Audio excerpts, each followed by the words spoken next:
우리 하나님 말씀 보도록 하겠습니다. 신약 성경입니다. 마태복음 1장 1절에서 11절의 말씀입니다. 마태복음 1장 1절에서 11절.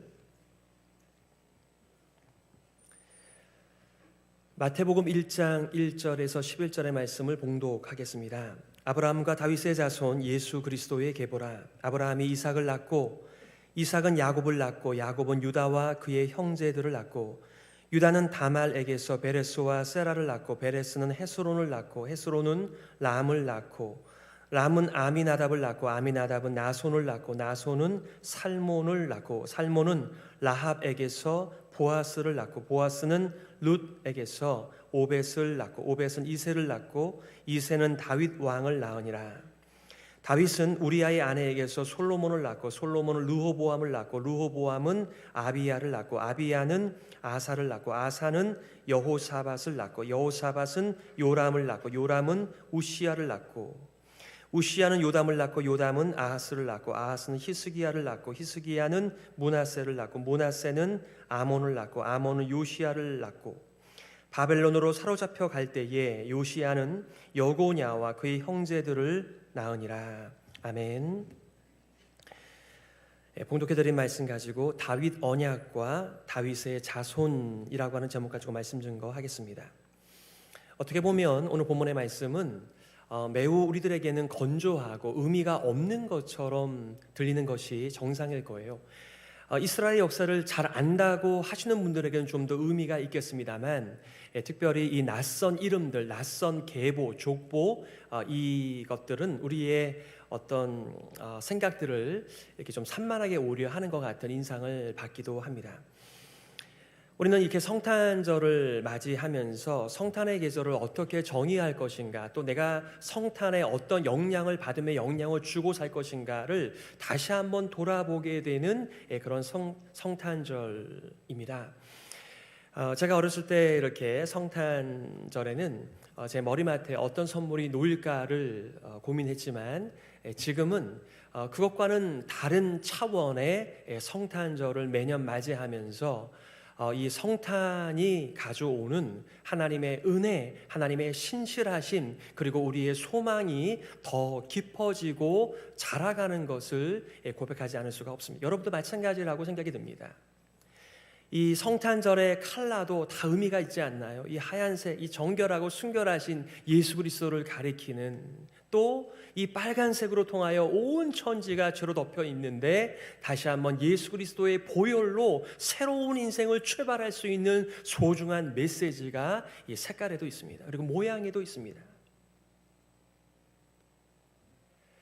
우리들끼리의 암호입니다. 누리는 사람만 누립니다.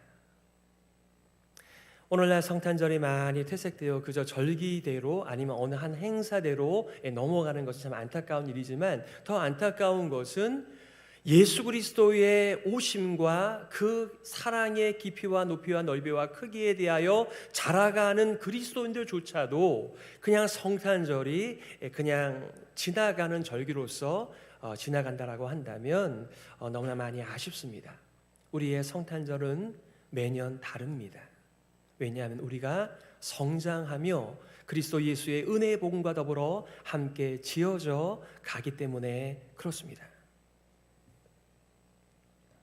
오늘 여러분들과 내용적으로 두 가지를 나누려고 해요. 첫 번째는 성탄절의 의미를 다시 한번 생각하고 성탄절을 나름대로 정의해 가면서 첫 번째 성탄절은 바로 하나님의 약속을 누리는 계절, 두 번째는 성탄절은 하나님의 은혜를 마음껏 누리는 계절, 이 두 가지의 메시지를 오늘 본문의 말씀과 관련하여 함께 말씀을 증거할게요. 첫 번째는 성탄절은 약속을 누리는 계절이다. 바로 하나님의 약속을 누리는 계절이라는 메시지입니다.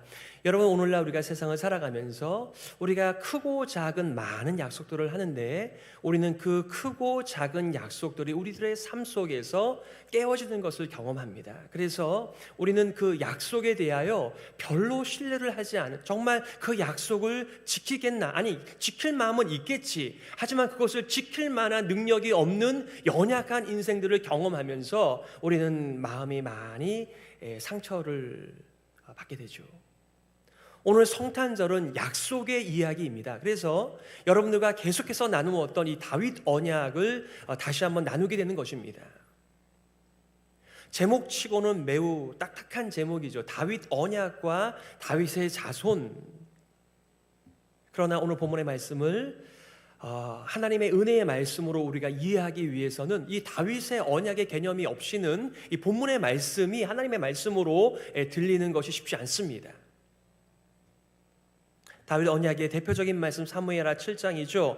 내가 내 몸에서 날 내 씨를 내 자손을 내 뒤에 세워 그의 나라를 견고하게 하리라.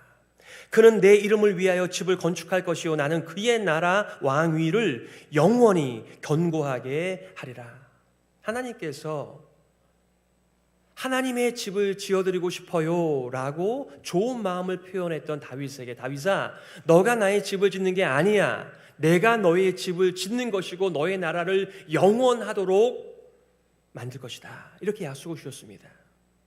물론 우리가 표면적으로 1차적으로는 다윗의 준비로 말미암아 솔로몬, 바로 다윗의 자손, 다윗의 씨가 하나님의 성전을 짓게 되어지고, 그것은 더 나아가 하나님의 성전을 중심으로 한 하나님의 메시아 나라를 표현한 메시지라고 하는 것을 우리는 신약의 뒤안길에서 더 선명하게 예수님을 통하여 알게 되는 것이죠.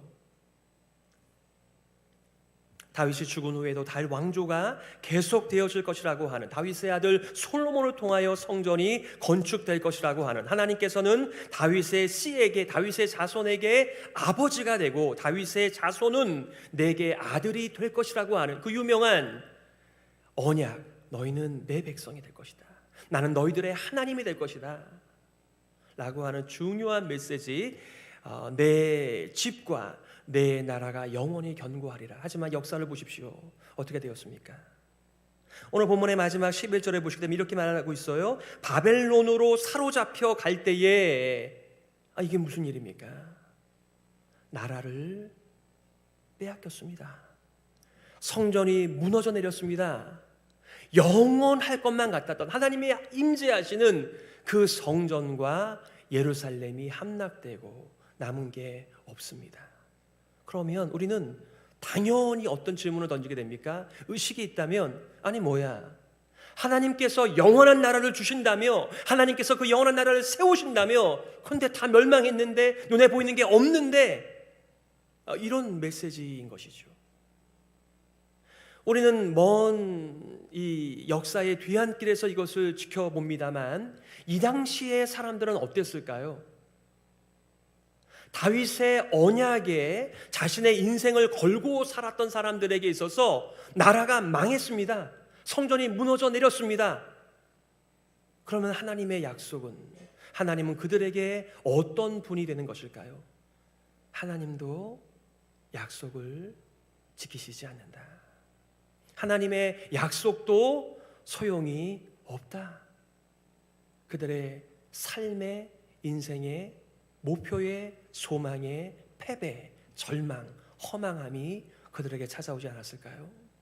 하지만 이 메시지를 적고 있는 마태에게 있어서는, 아니 한 번도 하나님께서는 그 약속이 땅에 떨어지는 법이 없이 반드시 그 약속은 이루어진다라고 하는 커다란 메시지를 오늘 본문의 말씀을 통하여 전파하고 있는 것입니다.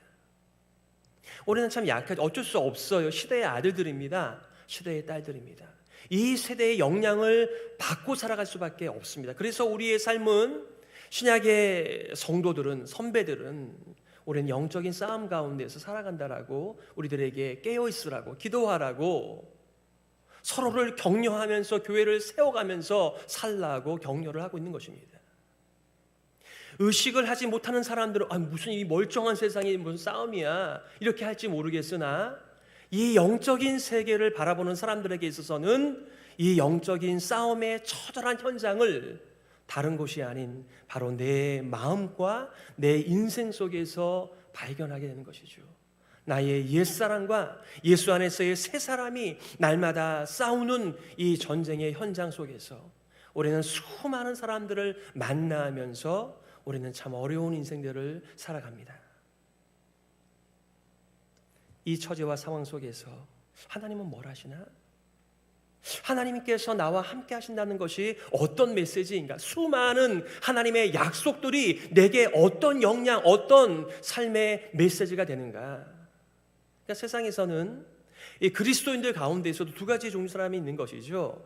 여전히 그리스도를 믿고 있지만 내가 내 인생의 주인이 돼서 나의 힘을, 나의 가진 것을 신뢰하고 살아가는 사람들이 있는가 하면, 나는 힘이 없다라고 하는 것을 솔직하게 인정하고 나의 유한함을 하나님 앞에서 내려놓고 하나님의 약속을 붙들고 그렇게 인생을 살아가는 사람들이 있는 것이고, 또한 이러한 삶이 우리의 삶 가운데 늘 돌아가고 있는 것입니다. 오늘 1절에 보니까 아브라함과 다윗의 자손 예수 그리스도의 계보라 이렇게 말씀하고 있습니다. 여기서 계보는 족보라고 이해해도 틀림이 없겠습니다만, 우리의 어떤 출생을 의미하는 족보라는 의미보다는 그리스도의 기원, 이 오리진이 무엇인지를 보여주는 이 매핑인 것이죠. 원문에는 아브라함이 먼저 나와 있지 않고 다윗의 자손 예수라고 시작이 되어져 있는 것을 보게 되면, 이 족보의 커다란 중요한 메시지는 바로 다윗, 그리고 다윗의 후손으로 오신 예수 그리스도이십니다. 그러니까 이 다윗 언약을 다시 한번 상기시키면서 하나님께서는 다윗과 맺은 언약을 신실하게 성취하셨다라고 하는 메시지를 전달하고 있는 것입니다.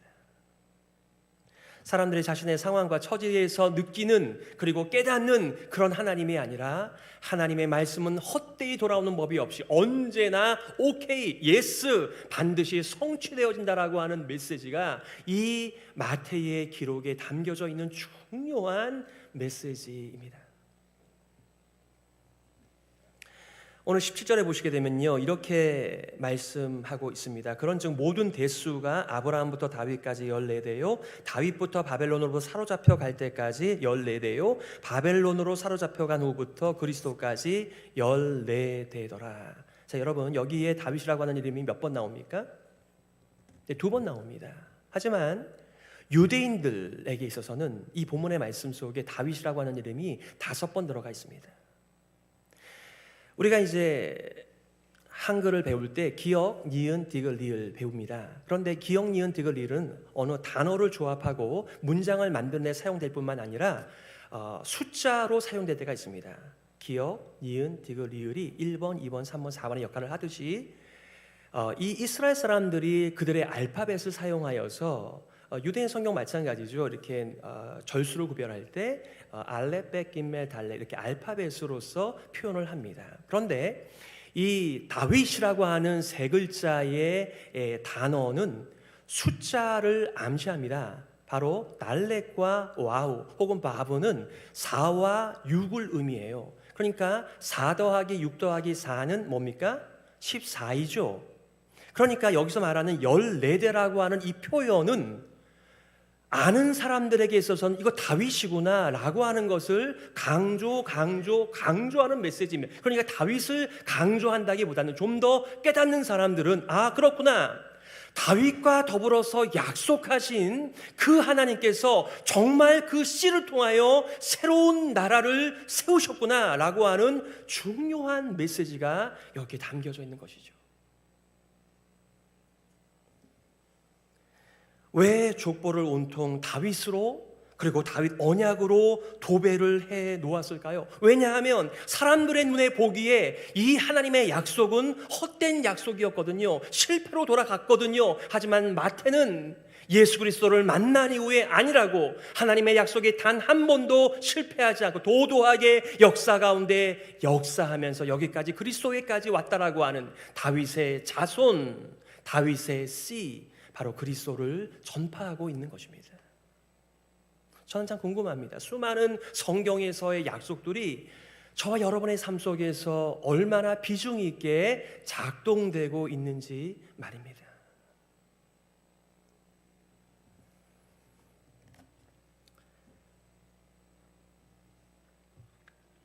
그 당시에 로마의 지배를 받고 있던 이스라엘 백성들에게 가장 절실하게 필요한 것은 무엇이었을까요? 평화입니다. 안정입니다. 샬롬입니다. 그들은 비록 평화의 도성 예루살렘에 살고 있었으나 언제나 전쟁과 분쟁과 고난 가운데 도시 바로 예루살렘이었습니다. 로마는 그들의 권세와 이 파워에 굴복하는 자에게는 평화를 주겠다.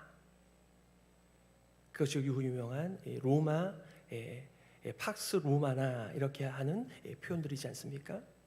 가이사에게 복종하면, 충성을 맹세하면 너희들에게 평화를 줄게, 안정을 보장할게. 그러나 마태는 무슨 메시지를 전하고 있는 것입니까? 아니, 세상의 파워가 우리들에게 평화를 가져다 주는 것이 아니라 바로 다윗의 후손으로 오신 예수 그리스도께서 샬롬, 평화를 가져오신다. 그래서 우리가 평화라고 하는 이 표현을 이 성탄의 계절에 더 많이 사용하는 것입니다. 이 세상에서 언제나 평화를 외치고 살아가지만은 역사 이래로 전쟁이 그친 적이 없습니다. 우리는 이 전쟁 통해서 하나님의 은혜를 구하며 하나님의 완전한 통치, 그리스도를 통하여 영원히 통치되어지는 그 나라를 소망하는 하나님 나라 백성이며 자녀인 줄 믿습니다. 두 번째 메시지는, 성탄절은 여러분에게 어떤 메시지를 가져옵니까? 성탄절은 하나님의 측량할 수 없는 은혜를 누리는 계절입니다. 오늘 3절과 5절, 6절, 16절에 보시게 되면 여러분께서 특별한 메시지를 발견하실 수 있으실 텐데요.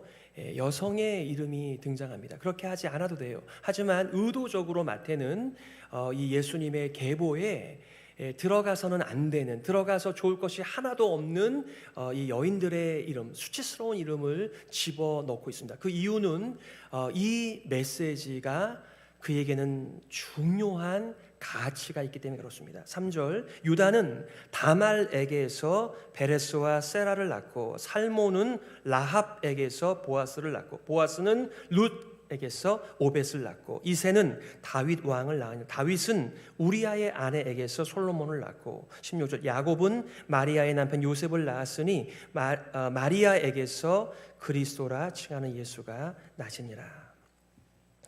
우리 성경에는 가로가 없습니다만 제가 가로를 넣었어요. 저 가로를 뺀다고 해서 이 계보, 그리스도의 계보에 무슨 영향이 있나요? 아무런 영향이 없어요. 그런데 왜 마태는 의도적으로 저 여인들의 이름을 이 계보에 넣었을까요?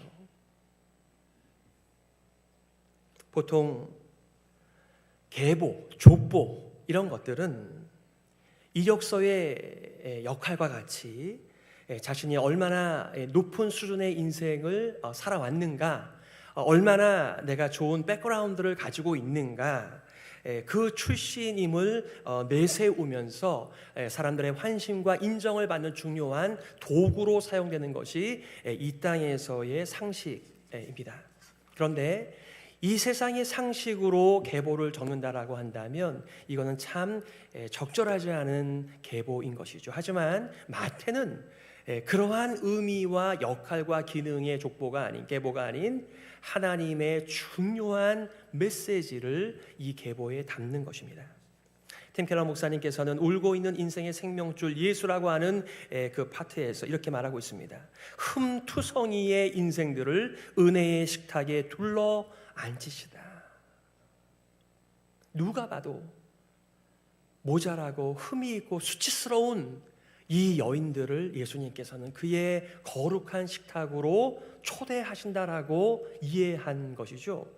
여러분, 유다와 다말의 관계는 시아버지와 며느리의 관계입니다. 하지만 자녀를 출산하지 못한 이 다말은 자신을 이렇게 매춘하여 자신의 시아버지와 관계를 맺고 잉태하였습니다. 그 자녀가 베레스와 셀라입니다. 우리는 이 표면적인 일만 보면 참 이 부정한 여인이다라고 말을 할지 모르겠습니다만, 사실 이 유다와 다말을 비교할 때 누가 더 그의 가문에 충성스러운 사람이었는가? 사실은 다말이 더 그 가문에 충성스러운 여인이었습니다. 하지만 우리는 표면적으로 그 여인을 바라볼 때 그 여인이 어떤 동기, 어떤 내용물을 가지고 있느냐를 떠나서 이미 세상의 상식을 가지고 그 여인을 판단하고 말죠. 라합은 누구입니까? 여리고의 창녀였습니다. 매춘부입니다. 공식적으로 함부로 대해도 되는 여인, 그러면 바로 이 라합을 떠올리게 합니다. 그러나 이 여인의 이름이 바로 그리스도의 조상의 이름 가운데 들어가 있습니다. 여러분, 우리아의 아내 밧세바라고 하는 이름을 사용하지 않았을까요? 우리아를 통해서 이 사람이 유대인이 아닌 이방인이라고 하는 것을 대번에 보여주는 것입니다. 유대인들은 인생을 세 개를 두 개로 쪼개서 생각하지 않습니까? 온 세상은 유대인 아니면 이방인. 이방인은 하나님께서 지옥의 불쏘시개로 사용하기 위하여 만든 존재들이라고 하는, 이렇게 말도 되지 않는 가치를 하나님의 백성들이 가지며 인생을 삽니다.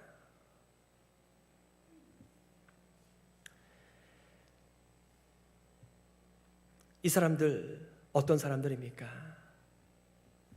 그 당시에 상식으로는 주류가 아닌 비주류의 사람들, 그리고 부끄러운 인생들, 약한 사람들, 허점투성이의 인생들, 도저히 하나님의 성전에 함께 있을 약속의 자녀들이 되어서는 안 되는 여인들의 이름을 의도적으로 기록하면서 예수님께서 이 땅에 오신 이유를 너무나 분명하게 우리들에게 말씀하고 있는 것입니다. 요셉과 정혼한 마리아는 요셉과 상관이 없는 아이를 잉태하였습니다. 그 진실을 아는 우리는 우리의 신앙 고백으로 이것을 하나님 앞에 고백하고 있지만, 이 세상의 과학과 이성과 상식의 사람들 앞에서는 그런 말도 되지 않는 말이라고 누추한 여인의 이름이 마리아입니다.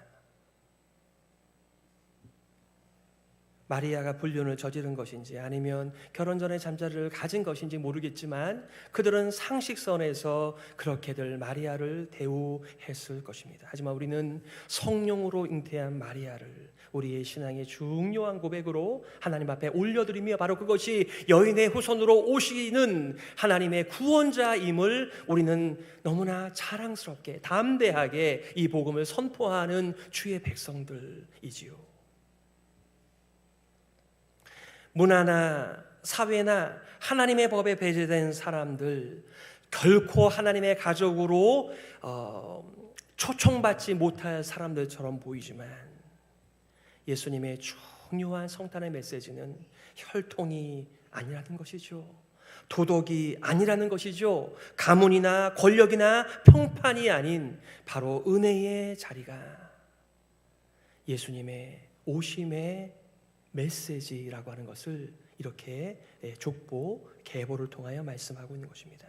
다윗은 실상 어떠한 자입니까? 그동안 우리가 함께 다윗을 살펴보면서 그의 탁월함도 우리가 경험하였지만 그 부족한 흠 많은 이 여인들에 비하여 결코 나을 것이 없는 부정한 한 인간이었습니다. 그런데 하나님께서는 그 부정한 인간과 더불어서 언약을 맺으시고 신실하게 약속의 자녀 예수님을 통하여 온 세상을 구원하시는 구원의 역사를 펼치신 이 중요한 성탄절 말입니다. 말씀을 정리하겠습니다. 우리가 잘 알고 있는 에베소서 2장 8절과 9절입니다. 너희가 그 은혜에 의하여 믿음으로 말미암아 구원을 받았으니 이것은 너희에게서 난 것이 아니요 하나님의 선물이라. 행위에서 난 것이 아니니 이는 누구든지 자랑하지 못하게 함이라. 우리 찬양대의 찬양이 참 귀하지요. 우리가 여기에 앉아있는 것이 얼마나 복된 일입니까? 바로 예수님을 통한 은혜의 자리, 은혜의 식탁입니다. 이 비밀을 알지 못하면 우리는 이 복된 자리를 누리고 감사하고 하나님 앞에서 소중하게 여기며 사용하기보다는 그냥 지나가는 어떤 한 시간, 어떤 자리로 끝나고 말겠죠. 사랑하는 성도 여러분, 성탄절은 결코 이루어지지 않을 것처럼 보이는, 나의 상황과 형편에선 전혀 해석이 되지 않는 이 하나님의 약속이 하나님의 신실하심을 통하여 반드시 이루어진다라고 하는 약속의 성취의 메시지입니다. 그러므로 사랑하는 성도 여러분, 이 하나님의 약속을 붙들고 소망 중에 살아가시기를 바랍니다. 하나님께서는 결코 약속을 잊어버리시지 않으십니다. 하나님의 약속은 반드시 실현되고 헛되이 땅에 떨어지지 않습니다. 이것이 성탄절의 커다란 메시지입니다.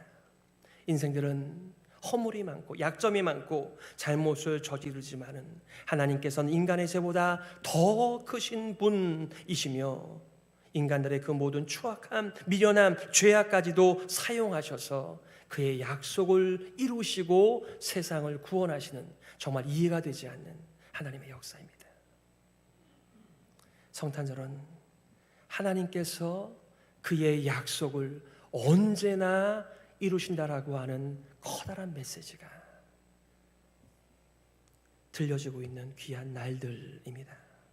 그러기에 신실하신 하나님의 약속 위에 여러분의 인생과 교회를 세워가시기를 바랍니다. 더 나아가 우리가 조금 전에 찬양하지 않았나요? 우리가 인간들의 죄, 나의 죄 때문에 마음이 많이 상하고 상처가 나 있지만은 하나님의 은혜가 우리를 치유하신다, 회복하신다. 그래서 우리는 오랫동안 예수 그리스도의 다시 오심을 고대하면서 주 예수여 오시옵소서, 우리를 다스려 주시옵소서 기도하는 것입니다.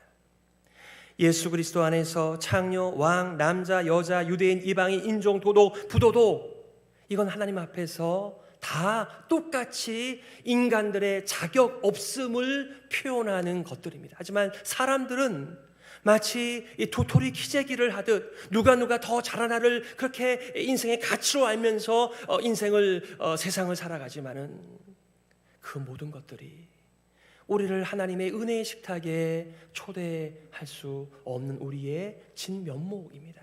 하지만 우리가 하나님의 식탁에 앉아 그의 거룩한 떡을 먹고 그의 거룩한 피를 마시면서 그리스도와 더불어 한 몸이 되고 하나님의 가족으로 불리움을 받는 것은 바로 하나님의 은혜임을 보여주는 소중한 성탄절의 메시지입니다. 그래서 이 족보가 아는 사람에게는 지루한 족보가 아니라 은혜의 족보이며 하나님의 신실하심을 드러내는 소중한 족보의 메시지인 것입니다. 그러므로 사랑하는 성도 여러분, 이 성탄절에 우리를 찾아오신 예수 그리스도의 이 약속과 신실함과 은혜와 소망을 회복하시면서 여러분들도 그런 메시지의 인생이 되시기를 바랍니다. 우리가 어떤 컬러의 넥타이를 매든 어떤 모자를 쓰든 어떤 삶을 우리 주변에 표현하든지 간에 그 모든 메시지가 나는 그리스도의 사람이다. 나의 인생의 중심과 소망은 바로 나를 위하여 이 땅에 나를 찾아와 주신 흠 많은 사람을 자신의 식탁에 초대해 주신 그분의 은혜임을 드러내는 일에 우리 모두가 쓰임받기를 예수 그리스도의 이름으로 축복합니다. 아멘. 우리 이 시간의 말씀을 기억하면서요 이렇게 기도했으면 좋겠습니다. 하나님 아버지, 정말 성탄의 참된 의미를 더 깨달아 알게 하여 주옵소서. 우리의 무지를 깨우쳐 주시고 우리의 불경건함 대신에 하나님을 열망하고 소망하는 은혜의 회복이 있는 귀한 성탄절이 될 수 있도록 역사하여 주옵소서. 우리 말씀을 기억하면서요 함께 주님 앞에 기도하며 나가겠습니다.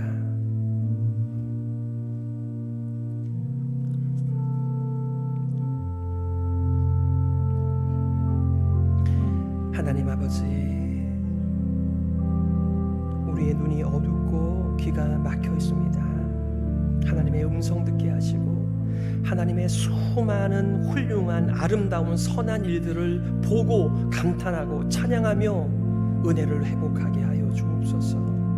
이 세상에 보이는 것들과 들리는 것들 때문에 고통하면서 살아가고 인생을 세상에 의탁하기보다는 하나님의 신실한 약속 위에 우리들의 인생을 올려놓으며 하나님의 인도를 받고 살아가며 찬양하고 예배하는 이 성탄의 계절이 되게 하여 주옵소서.